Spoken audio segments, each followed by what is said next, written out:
we are witnessing another bout of explosive diarrhea from Putin.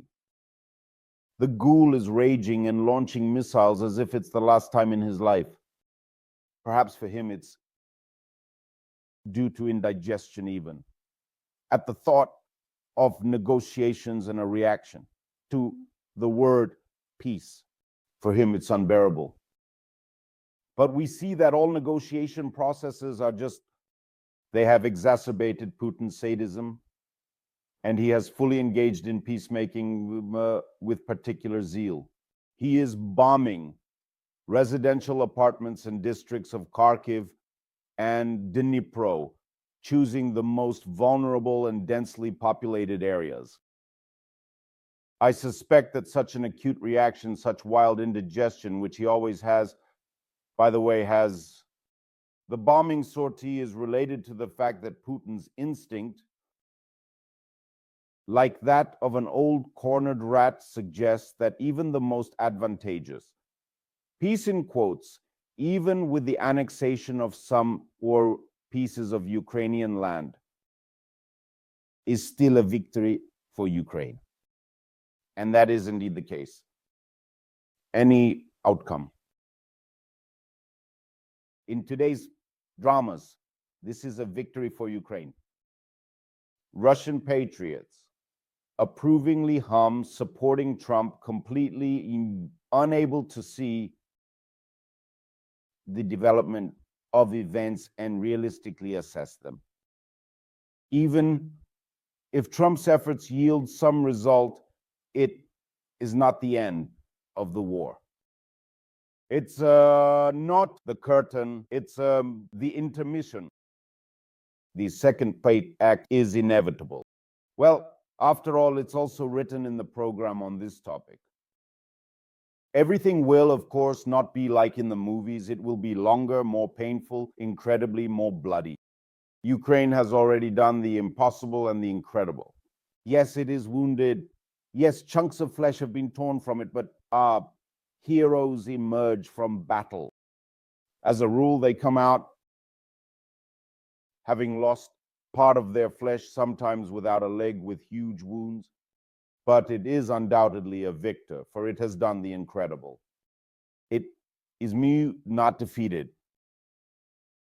To withstand 3 years against the vast, fierce Russian horde with its endless record-breaking potential, that is already a victory.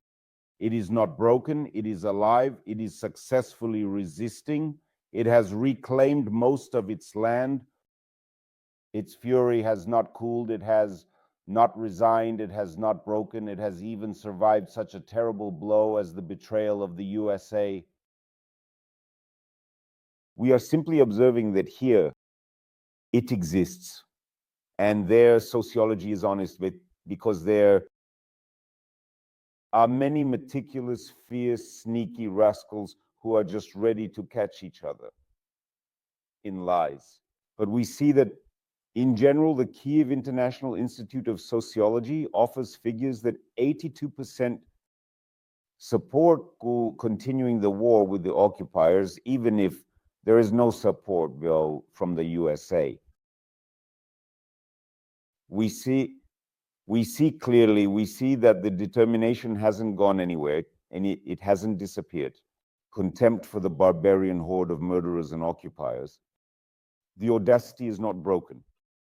Even if Trump will, as a broadcaster, a dictator decides for a dictator today, still decides to gift something to Putin, then it will change nothing. Ukraine has not been defeated as a state. After 3 years of war, and considering the difference in military potentials, it is in any case its victory. This is a demonstration of the unthinkable in a frenzy. And in the deceptive 21st century, when it seems everything is decided by the amount of iron and the masses ready to die. This in itself, these 3 years are astonishing, it's fantastic, and it's a guarantee of very important events in the near future. Ukraine, even having reduced its territory, will still become a focal point of the wide hatred and contempt of civilized nations towards Russia. And the ruins of its cities and its graves will be an eternal accusation against the orcs, and a repository of living, relentless memory. And this memory will grow new fangs. And without a doubt, of course, Ukraine will retaliate very soon. Soon, very soon, dark years will come to Russia. And taking advantage of its weakness, just of course, Ukraine will reclaim everything. And this second act, the second act of the war will be far more terrifying than the first.